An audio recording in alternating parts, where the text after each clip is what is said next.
To what extent do you think the politics that surrounded him influenced the way in which he wrote?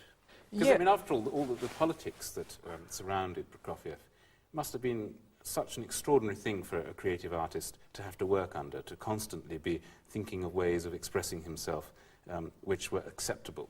Definitely. For example, if we refer to the Eighth Sonata, we should first of all speak about Prokofiev as a human being. They're very different with Shostakovich. I would like to continue comparing Prokofiev and Shostakovich because they were in many ways competing with each other. And Shostakovich felt very upset with Prokofiev because he was very mean to Shostakovich, and he was very mean to everybody. Actually, he was the meanest person you could ever imagine. And of course, you can feel it in Suggestion Diabolique and this technique, in his composer's technique, because he's a nasty character almost in every bit. Shostakovich was a very dramatic person, and he took everything very close to his heart. And as he was saying that all his works as memorials to the lost friends and to the dead people, and to the massacre and Holocaust, which was during Stalin's time and during all the existence of the totalitarian state.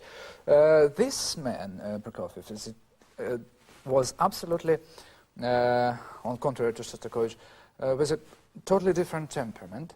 And in fact, he was much more close to Stravinsky temperament. So very raffinate and, as now fashionable, very cool. He was, of course, involved, but he was resisting until the Eighth Sonata, I would say. And this is the point when we're coming to the Eighth Sonata. So just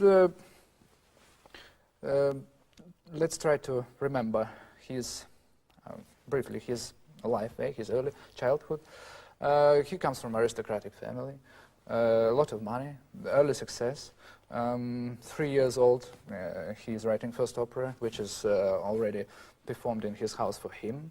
So, very untroubled childhood, early recognition of his genius. Emigration in time, in 18, just after the revolution, before they start the policy of military communism, as they say, total massacre and Holocaust.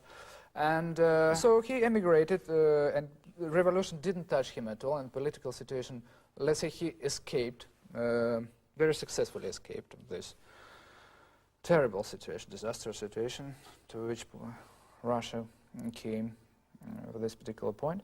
And he started very successful and very comfortable life for him on the West.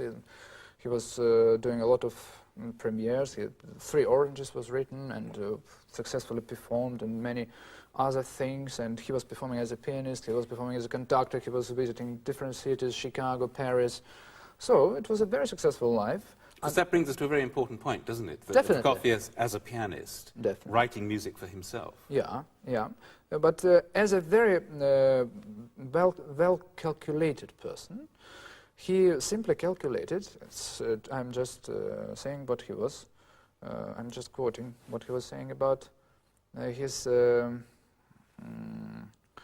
pianistic side of his talent. He said that it's just not profitable, because he says,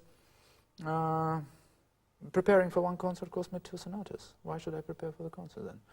And he completely wanted to concentrate later on, by these reasons, on the composing. Which I interpret like it could be as a hate message to the future of Russia. Romeo and Juliet ballet was, as I say, commissioned by the Kirov Ballet, but he wanted to end the story with a happy ending, like, you know, both lovers are not dead, they sort of disappeared hand in hand in, I don't know where, outside the stage. But it wasn't accepted. But in the beginning, of course, the communist state like this idea, you know, everything should be very happy ending. Now we are going to watch the same part, Montagues and Capulets part in ballet, how it happens, how it interacts with dancing, we'll see.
his most well-known piece for the ballet, and it became very, very popular during the time, at the end of 70s, the beginning of 80s, with the Russian dancer Rudolf Nureyev. After he came to the West from running away from Soviet Union, he started dancing with the British prima donna Margot Fonteyn, and they made this legendary performances of Romeo and Juliet. They became one legendary partner.